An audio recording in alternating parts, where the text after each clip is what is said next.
Welcome back. My name is Mark Anthony Dubois Jr. and I was born July 4th, 1986. I want to say thank you for tuning in. Today I'm going to talk about some dogs, and I want to tell a story about my dog, this dog here, Kahi. It's been a very interesting level of events going on with getting this dog to get into a better place. And the story I want to talk about comes down to basically what it is that I know just doesn't work.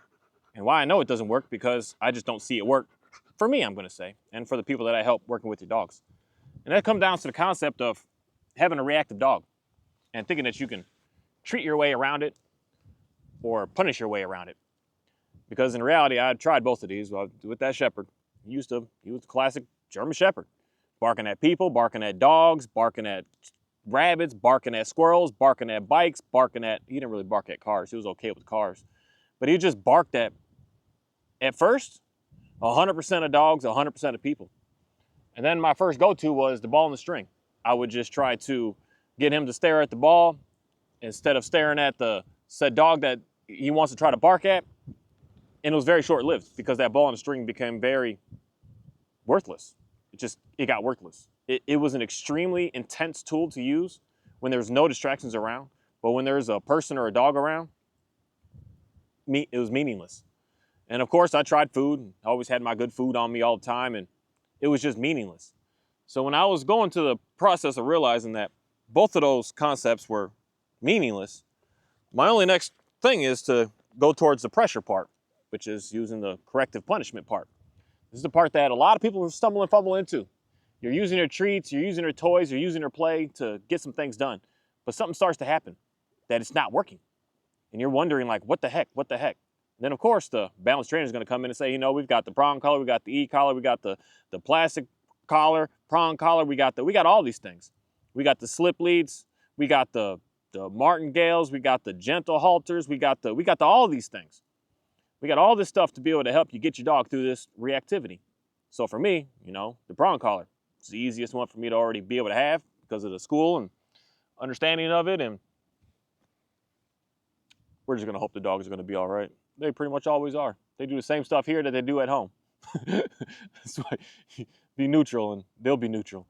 But I slap the prong collar on, and then there's something that, the miraculous, I'm gonna say, happened. It got him to stop. He was able to be around dogs. He was able to be around people. He was able to be on leash with me, and I could pass people and not have an issue at all. But something started happening that I'm gonna say was short-lived, because it would slowly come back again. Week after week after week, I would notice I could see him like just really fixate on that dog. And then I would snap that collar to, oh no, buddy, we're not doing that still. And then he would, you know, he'll get back in and he would look pretty. So for me, in reality, I was like, since I do a lot of outdoors, outside walking, I was like, let me introduce the e-collar to him because I want off-leash freedom. That's being sold to us from dog training. Off-leash freedom is an e-collar. So I was like, okay, that's what I want. And that's going to be able to help me so that I don't have to constantly keep on jangling on this leash all day long. I could just tap a button, we're good to go. So easy for me to just tap a button. And the main thing that I'm going to say with that really got into my brain of really just accepting this and just saying this is normal, because I was like, at least I'm not physically fighting with the dog anymore. I'm just tapping the button and it's tapping him. We're not in this battle. I always had it that at the end of the leash, he could feel me at the leash and we're tugging, we're pulling, that there's going to be some sort of hostility there. You know, that was my thinking. And at the same time, that was thinking that I put upon myself that no one else was even telling me that way. Because I was like, that just makes logical sense. I'm not actually physically with him. I'm just tapping a button, telling him what I want and what I don't want. And of course, the numbers always start off cute and small and cute and pretty. For him, I mean, I'm going to say a little different. Most shepherds I run into are kind of they're more intense with the e-collar pressure. The average dog, you could put it at a 2 or 3 or 4 and, you know, they buzz it. But most of these shepherds, they're like 15s, 25s. Is that I just had my experience. I don't know it all, but I put this equipment, unfortunately, on quite a few dogs in my past. And I noticed that I was having to give him tap. He would see person. He's like, I'm about to bark. I'm about to show, because he would always, he had a growl that almost like, it's weird that the other person couldn't hear, but I could hear it. I don't care how, he could be way where he is. And as soon as it's like, I could hear his growl, where he'll start growling. And then if the person was still walking towards him, then he'll start showing teeth. And they get a little bit closer. Then he's got to get the little bark out. So it was just a progression. So I knew, okay, I'd give him that tap on that collar the second that he starts growling. And then cute numbers are cute at first, but what starts to happen is the dog starts to push through and starts to push past it. So for him, his good number to be able to really effectively get him to stop doing that was, I put it at a 40 for him. He wasn't crying, he wasn't yelping, he wasn't like showing any sort of, like, in reality, he was in pain. That's why for me, it was fairly simple to just keep going, because he wasn't giving physical displays as pain the same way that in reality, you snap that prong collar, this dog, he would flinch. He would he would have this, and that more to just put into my brain that the e-collar is definitely the way to go. But then there's something weird that started happening. It no longer was like 100% of people, 100% of dogs. It was like 50%. And I was like, we're getting somewhere. But the thing is, I never knew which one it was. I never knew which person and which dog. I couldn't figure it out. I mean, I did a lot of walking, which I still kind of do. We're getting back in it because it was just too hot. It was just too much. The dogs are like passing out here, and I'm not about to just getting them to just have heat strokes out here. But now that we're getting back into it, we've always been walking. I mean, I walk 2-3 hours a day, depending on if I'm walking, how fast I'm running, whatever. But we're getting a good amount of time in. So I'm meeting a lot of people. I'm meeting a lot of dogs. And I was just studying every single time that I would see person, and then I would see my dog, and I was just staring at Kahi like, oh, he didn't react to that person. Then I'm trying to figure out, like almost, I mean, I do have a log that I was writing out. What the person looked like, what they were wearing, what type of dog it was, how big it was. Was the dog looking at me like it wanted to bark at me as well? Was it a neutral dog? Was it an excited dog? Was it a fearful dog? I was just going through and I couldn't figure it out. I was just like left at a blank, like just, if it happens, it happens. And I'm at the end of the leash, like who knows when it's gonna happen in reality. And that's the part with me that in reality started to get me in more fear of my dog. Because it's something that I just know. And it's something that I wanna say. And I don't want to humanize this, but this is a perfect explanation that I thought of earlier to just say it. If you go to someone's house and you hit them, we could just even go with your own family. You hit your brother or your sister on some, stop doing that, and then you hit them. You are now on the defensive of, they may get back at me now. And they may use that same level of intensity back at me and even more to just one up on me. So as soon as you start coming in with, I'm going to punish you, something's going to happen that they are going to want to come back, and you're on that defense mode. That's why for me, I don't go into the arguments because for one, it doesn't work. It doesn't go anywhere. Because as soon as you start to go into that, you're open now for everyone to come back and do that to you. And that's, you know, it is what it is. Each person is doing what they do. But that's why for me, at the end of the day, I know that I'm not going to try to punish because they're going to try to punish me. And I'm not in a stage of my life, and I don't think I ever will be in reality, to get to that point. But there's something that I want to be able to explain about where I started to get nervous because I didn't know. And when I didn't know, I started to feel on the huge defensive. And when I was on a huge defensive, that means that every time that something would happen, I would have to one up. I'd have to one up. So for me, with that boy and my e-collar, my one up was I'll bump it to a 70. And sometimes I just had to max it out at the 100. So then I realized at that 70, when I bump him on it, he'd give a little bit of like, everybody knew that boy just got a stem on an e-collar. He definitely vocalized, and he wasn't pleasant about it. But he was so tough, he just pushed through it, man. He just pushed right through it. He had it in him that, I understand, I didn't like that in that moment. But then that's when I started to get more fearful, even more, because I really couldn't pinpoint what was going on. Because the main thing is this entire time, I wasn't worried about, Kai, why are you barking at people? Why are you showing teeth? Why are you growling at people? Why are you growling at dogs? I was just saying, I don't like that you are growling. I don't like the teeth. I don't like that. So you have to stop that. I didn't care why he was doing that. And since I wasn't worrying about why he was doing it, I was at a loss of understanding what was going to happen. And then I got even more fearful of my dog can never meet another person. My dog can never meet another dog. Because this may be the dog that he wants to bark and lunge and go crazy at. I could never tell. I never knew. It was hidden information for me to be able to understand. So I never allowed people. Some people that were cool, he didn't growl. It was just like you could see that they're like, can I pet him? And I'm like, no, because I was scared that you may be that one of that 50% that he's like, I'm gonna bite you. Unfortunately, not on my watch, not him being with me, but old trainers that used to work with this dog. This dog's been through lots of trainers, unfortunately. But he knows how to get the threat away. He knows that he can put his teeth on. I mean, crazy as it is, most German Shepherds are that. They have that in them. They know how to, if it gets to that last sense, they know how to be able to effectively munch on something to get it to go away. It may not be a savage bite like you see out of police dogs. You got to train them to go that intense, but they know how to put just enough teeth to say to you, I don't like what you're doing to me right now. So I could never let him meet a person. I could never let him to be around another dog. He always had to be away. Until the day that something hit me. Something hit me that I was just like, I want to experiment a little bit more with this dog. Because my go-to was every time I see a dog, every time I see a person, he had to come back to a perfect heel position, and then we would pass and we would move on.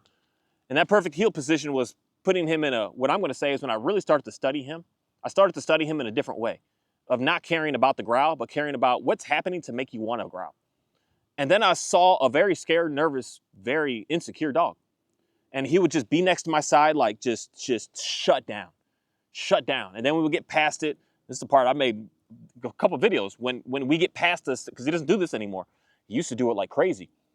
He'd get past his trigger, and then he has to go sniff and mark and pee on something. It's like he's got to release it. He's got to get it out. So I started studying that behavior instead of the growling behavior.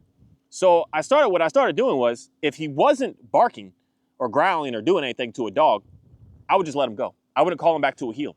And what I would see 100% of the time, he would leave. He gets out of the way. He sees a dog, or the person in the dog is barking at him, and he just goes away, and he runs and he gets off. And he goes 10, 15, 20 feet along the trail. I'm getting out of this. He doesn't want to be in it. But for some reason, what was going on was me not caring about what's going on with them. I was forcing him to get in it. And he was like, dude, I just want to get out of this. And since I was forcing him to get in it, that's where I didn't know 100% of the time what was going on. And so when I started to really understand, because this is the thing that I've been thinking about with the collars on my dogs, where the one collar says, do not pet, and the other collar says, ask to pet. And I really got to thinking about that ask to pet. You don't need to ask me. You need to ask the dog. Is the dog willing to want to be able to allow you to touch them? And that's why Akahi says, do not pet. I don't care if you touch him or not. It's him saying what it is that he's looking for. Because I noticed he just doesn't like people touching him. But he's cool with some people touching him. So that's when I started to realize I'm going to put it on him to figure out what it is that we want to do here. You want to meet this dog? Meet the dog. You want to get away from the dog? Get away from the dog. You want to meet this person? Meet the person. You don't want to meet the person? Get the heck out of here. And he lets me know today. It's fascinating. Because for one, I had to get rid of the e-collar because it wasn't going anywhere. All it was turning into was just correction it was like 5 or 6 every day. All the time, over and over and over. It wasn't getting anywhere. Then I got to a point that I hit a smooth section where it was a couple of months where it was like I only used it once a week. And I was like, we're headed in the right direction. But then I would always still need it. So that's where I realized it just wasn't going anywhere. And this is all the time that I really started listening to a different way to be able to approach my dogs, to be able to get into a different position. This is the part where I realized that dog training really makes you more scared of your dog. It makes you more fearful of your dog when you're not worried about why is my dog acting away, and you just start to lash out on the dog about showing what it's showing. When you're not caring about why the dog is doing what it's doing, you're putting yourself in a more vulnerable stance, your own self. You're getting further and further away from any sort of peace because you're never sure. You're on edge. This is how I see like majority of folks today with your dogs. You're on edge. You're scared. You're scared of what your dog may do. You're scared of what's going to happen. You're scared of anything. You're scared of it all. You're so terrified. You're so terrified, and you being so terrified, what do you think your dog is seeing from that as well? So your dog is getting even more terrified. And it's just a spiraling loop that's going absolutely nowhere. As opposed to wondering, what is going on here? Is my dog scared? Why am I forcing my dog to use pressure, use punishment, use praise, use rewards to try to get my dog through it, as opposed to asking even the dog? This is the part where a lot of dog trainers they got everything negative to say about what I'm about to say. Ask the dog what the dog is wanting and looking for. Ask them and figure out what it is that they want to do in this situation. In most cases, when the dog is barking at another dog, lunging at another dog, the dog simply just wants to get the heck out of here. Since you aren't allowing the dog to get out of here, it has to make the other dog, the other person, get out of here. It doesn't have options. Well, when you start to give the dog an option, you say, I see you're nervous. Let's sidestep over here and see what the dog does. The dog is still intense. Let's sidestep again. The dog's still intense. Let's sidestep again. The dog calms down a little bit. Let's sidestep again to show the dog that I understand what's going on with you. You don't feel comfortable with that. And that's the part with me that I'm going to, again, say some stuff that a lot of people probably don't agree with these dogs is I don't want to have to force the dog into something that the dog isn't comfortable with. I have to build the dog's confidence up so the dog is going to want to be there as opposed to being forced to be there and it's going to be terrified to be there. That's the part where we have the dogs that you are unsure. That's why you have to like walk at certain times and stay away and never have dogs around your dog because that one dog is fine, but that dog's not. That's the part that's wild to almost 100% of people. When they have a dog that's like wild and I bring mine and they're like, oh, my dog's not barking at your dogs. It's like, yeah, because my dogs, I give them the opportunity to know if you're not comfortable, go over there. Just go over there. Get out of here. You don't have to be in this. And that gets the other dog to say, okay, well, since you're not being forced to have to be in my face, then I'm going to go ahead and just relax. And they just hang out. Then they lay down side by side and everything's fine. So peaceful. Because my dog is saying to that dog, dude, I don't want to fight. I don't want to be in this battle. And that's what we want to be able to get that language to the dogs to be able to get them to understand. And then I no longer have an issue. Kahi, my shepherd, he's not cool with 100% of people. He's cool with almost 100% of dogs at this moment today. If dog comes in too hostile, he's got to put the brakes on that dog and say, no, buddy, let's slow it down, then we can go do something. Stuff that I used to be terrified of years ago, seeing my dog, even thinking about him sniffing another dog. Whereas today, he's so kind in his approach and how he meets them. He comes up, he's like, he does all the classic dog behavior. He comes in at a far arch, he comes in from behind, he comes in a little like, is it okay? Can I come in? As of before, I never knew because he would bum rush in and just go absolutely wild, the way that I see a lot of people's dogs doing. Because we're not giving on the dog to understand what they're doing. The dog has to come in hot and hard because it's like, I got to get you out before you get me out. Starts to get into the mindset of the dog. But when I gave it on to him you want to meet the dog, go meet it. I don't care. You want to go meet the person, go meet them. He doesn't meet 100%. He meets probably like, I don't know, maybe 10, 20% of people today. He'll literally, if someone starts petting the Dalmatian, he'll allow that person to pet him for a moment, but then he just runs off and does what he does. It's almost like I don't know what that is. I'm still studying that. But that's what I say to somebody. If he comes up to you, you could pet him, you could touch him, you could do, almost in reality, you could pet him in any way you want. He's cool with you. But if he doesn't, or he comes real close and he just gets right there and he allows you to just touch his head, that's it. That's all he's giving you the option to do to him. But if he comes real close, you could rub his body. You could do whatever you want to him because he's saying, I'm cool with this. And then the second that he's not cool with it, he just, I'm going to get up. I'm going to go over here now. He does that all on his own. I don't have to pressure him to force him into that. And since he knows that he's on his freedom to be able to do that, he no longer is reactive. He no longer has to flip out. He no longer has to throw a protest because he's getting what he's needing, which is me understanding that, dude, you just didn't like these people. You didn't know. You were suspicious. Because in most cases, what we do is, unfortunately, we force the dogs to meet dogs. We force the dogs to meet people. And the dogs will deal with that for a little while. But something starts to happen that the dog has to, I don't feel comfortable with this. And the dog has to lash out to give that protest. And that's the part with me that I realized a lot of y'all are in the same situation, but no one talks about it. You're not talking about how you're on edge with your dog. You're nervous. You're scared about what it is and could be capable of being able to do. You're scared to let people over to your house because you're not sure. Because you see your dog is cool with some people, but then it's not cool with other people. And then the weirdest, this is the part with me, this is why I like this shepherd over the other dogs, because he is vocal when he's like, you're pushing it too far. He's not quick to chew on anybody, but he's quick to like give off that little rumble that just gets in your bones as a human. It says, whoa, I gotta stop. Because for whatever reason, the person that the dog doesn't want to touch them wants to touch the dog. So for him, if someone tries to get all and smother on him, he stops, he looks at him dead in the face. He's like, no, you're not doing that. But in reality, that's because of me building up his confidence of being secure with himself at this moment today, as opposed to him just not having an understanding how to be able to effectively communicate. I taught him how to communicate. You're not happy? Just walk away. If that person is still following you, okay, tell that person to get the heck away. And that's the part it's unfortunate today that a lot of people think that everyone should be able to touch the dog. And if your dog is a growling at a person, that dog should be put down. No, the dog is its own individual. And if you give the dog the space, the dog is going to be a perfect animal to be around. I'm not on edge. I'm not nervous. I'm not worried. I'm not nothing with any of my dogs, because I know that if they are not feeling comfortable, that they know what to do, that they don't have to go and fight, that they don't even need to just run away. They get a little bit of space. Because that's what I started to study with Kahi, that he wasn't running away. He was just, I needed an extra 10 feet. I need an extra 20 feet. And if it's a close trail, this dude he would run 20 feet, just get out of here. And then he would look back. Like, he literally would run, he would just like, he'd be on a mission and then stop and verify, okay, I'm far enough now, I'm safe, I'm good. Ophi,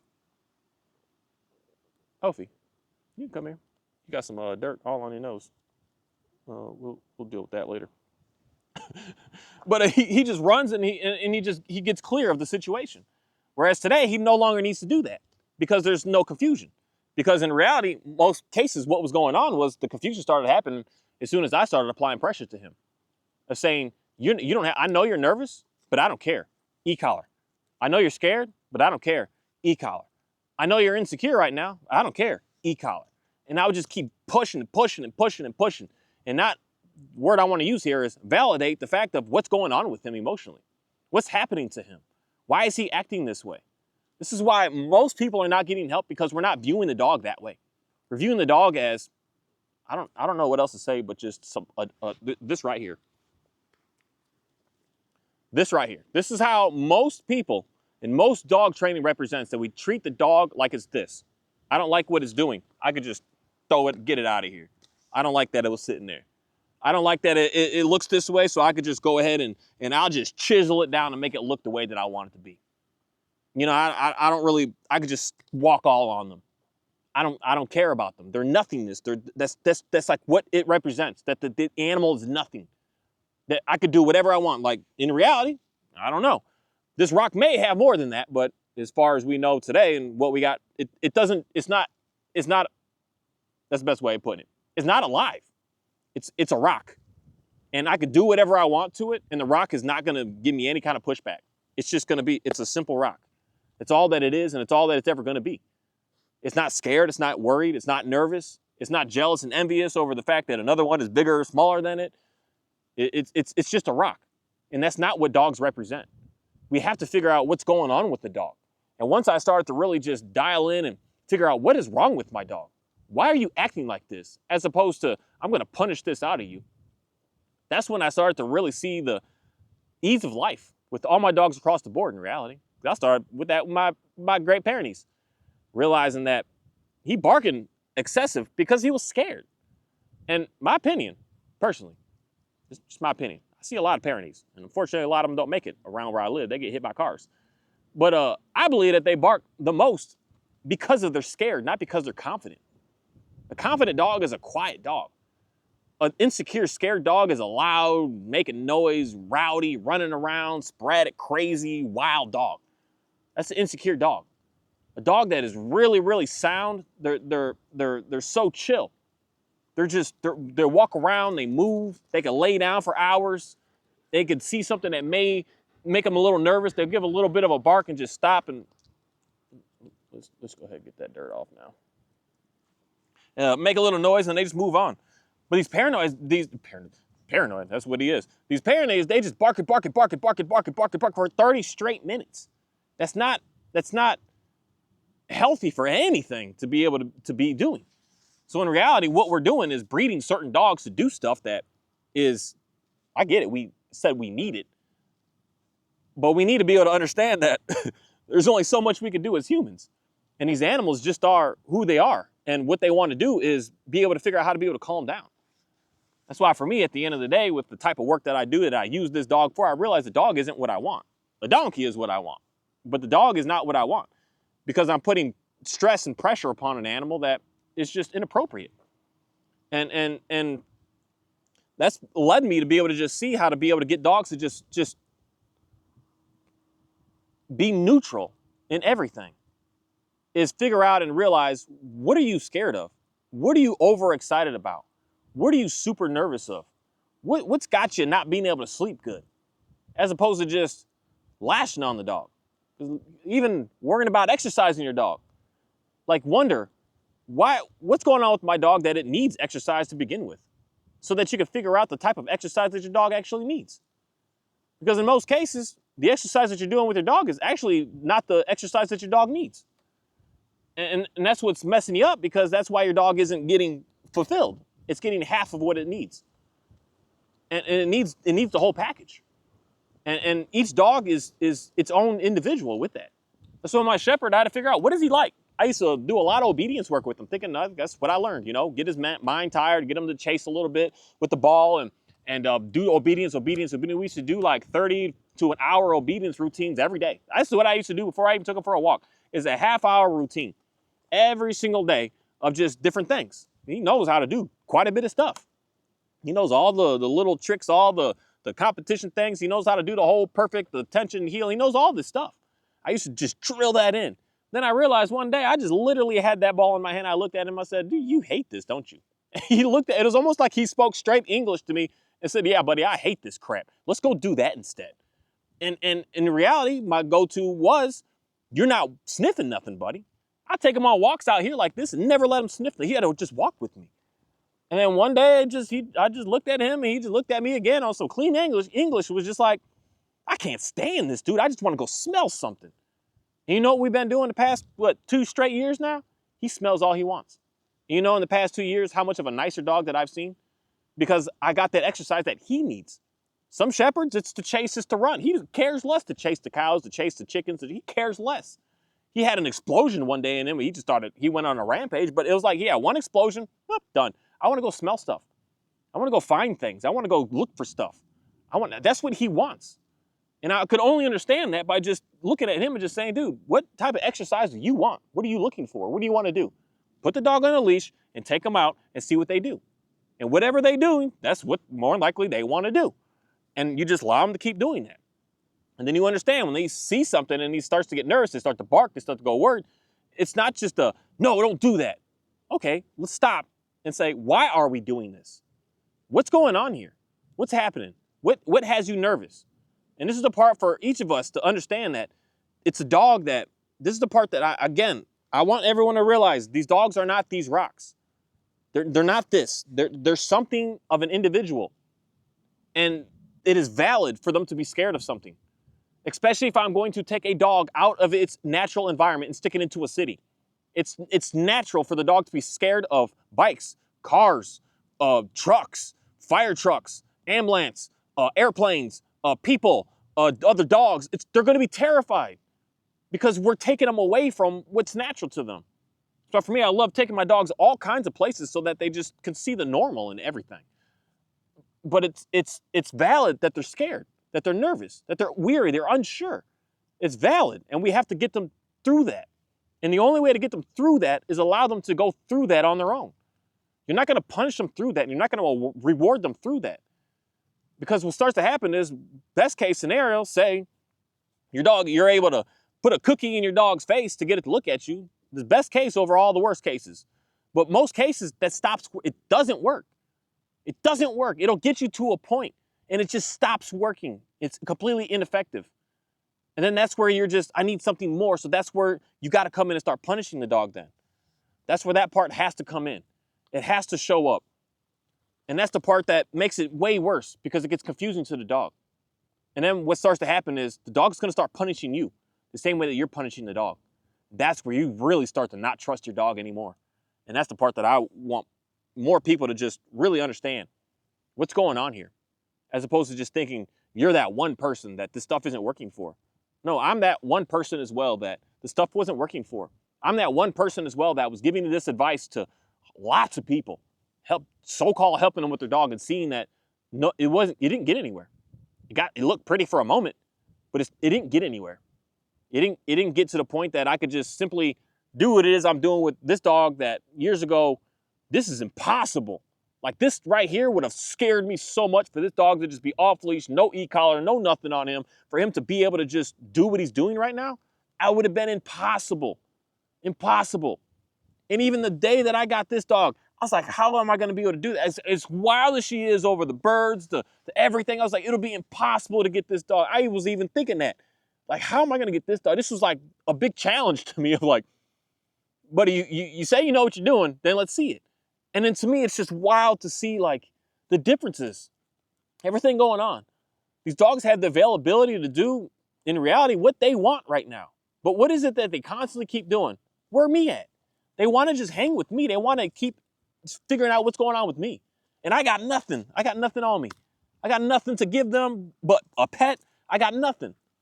And it's fascinating to see that, in my opinion, why they're able to do that is because I got them through all of their issues. Being too excitable is an issue. We have to bring that down. Being fearful is an issue. We have to bring them up to being at a baseline. I'm doing everything I can to get the dog to a neutral stance, a neutral playing field. I don't want a +5 or a -5. I want them to be right at 0. And then a 1 and a -1 is good. We can fluctuate in that. We're in a +2 when we're out on the trail walking with my Dalmatian right now, because she'll still see the squirrels, she'll still see the deer, and she gets out of her stance of just, oh, we're just walking. She gets into like, hey, what's going on? But it's not at a 5 because she's not chasing it. She's just excited. Where I'm fine with that. You may not be. You may want your dog at a baseline. But when I go out in public and I'm in a city type area, she's at a 0 to almost even a -1. Because I want her to be at a super calm, nothing is gonna excite you, frighten you, get you up, get you down. You're just at a complete calm. Complete calm. Inside of the home, complete calm. And that's the things that why I believe that they want to be around me, because I figured out how to be able to do that for them. I've helped them through those issues. When they get too excited, they're like, oh, I don't know, because it's not comfortable for a dog to be too excited.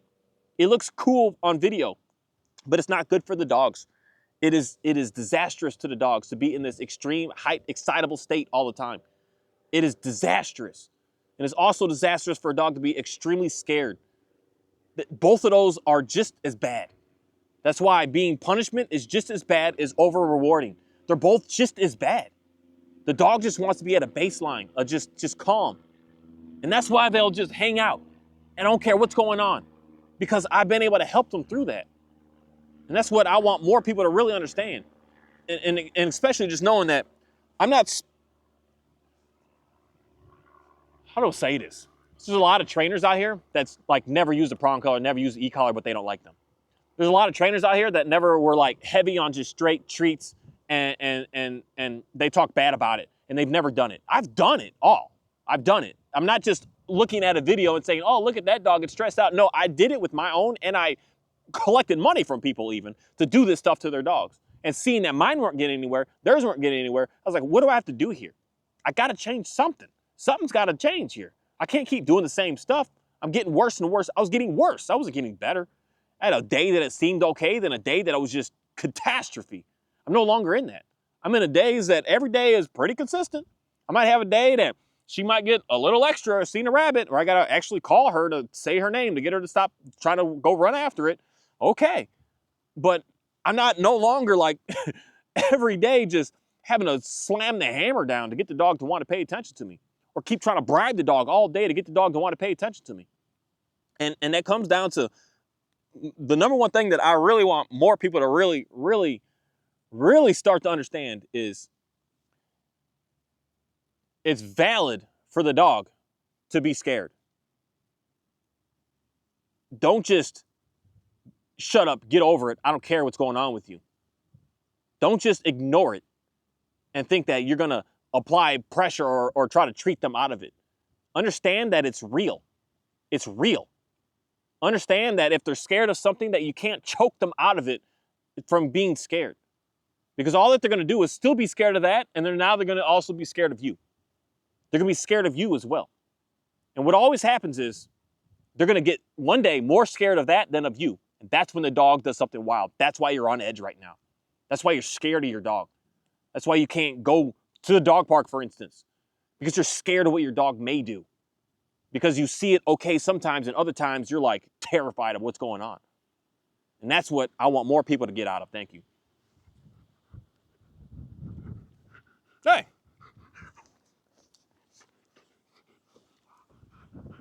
Got some good dogs. Just something I'll say is,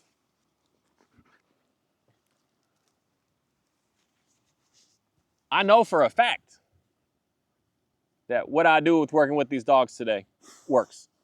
And it comes down to no obedience, no being a dictator on being scared, and me helping them through their fears, me giving them that outlet of them being super excited, and giving them the proper outlet that they need to be able to get past it and get through it.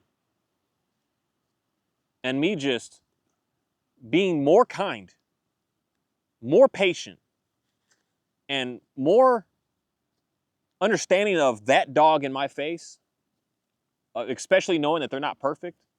All these little things that I've done that don't cost any money, cost me some time, but that's what you signed up for with getting a dog. You spend some time. You got time that you got to put into it now.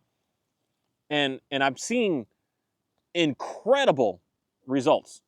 Incredible. Incredible. I'm not no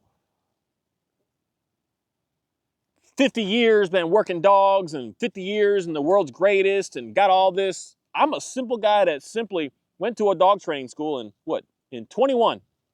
So I went in where? January of 21. So I'm 3 years in after going to that school and seeing things that people that work dogs for 50 years are incapable of being able to do. And then not in a way of showing off with them, but in a way of just being able to be with them and just being able to just hang out with them. Just being able to go places, and you want to be able to take your dog to the beach, get your towel and just lay down and just be comfortable, right? The normal stuff of life that most cases we all got these dogs to be able to do. You're like, that dog, I want to be able to take my dog over there. I want to be able to go to the park and take my dog there. I want to be able to go for walks. I want to be able to take a hike. I want to be able to just do stuff with my dog. I want to be able to just go in the backyard and have the dog come in when I want the dog to come in. You just want to be able to do stuff with the dog. Not this extensive thing of like down, sit, heel, place, all these things. You just wanted to be able to be with the dog. And that's been my mission. How to just hang out with the dog. And how to be here. Turn my back on them, knowing I'm fine. I'm fine. I don't even care if a person, a dog, anything comes up. In most cases, I hope that something does. Because then they can play and engage and do more, have more fun, and experience more of life. And it's just something fascinating about getting away from punishing a dog's excitement and fear, and we're trying to reward a dog's excitement and fear. And understand that working them through that and not making them escape it is what just transforms the dogs. It turns them to be really nice. I want her and the shepherd man, wherever he's at, to know that if you're scared, I'm going to help you. I'm going to help you.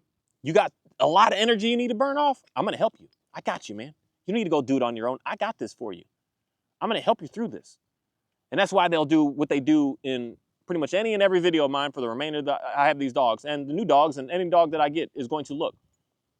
Because I'm helping them through and understanding that they have issues.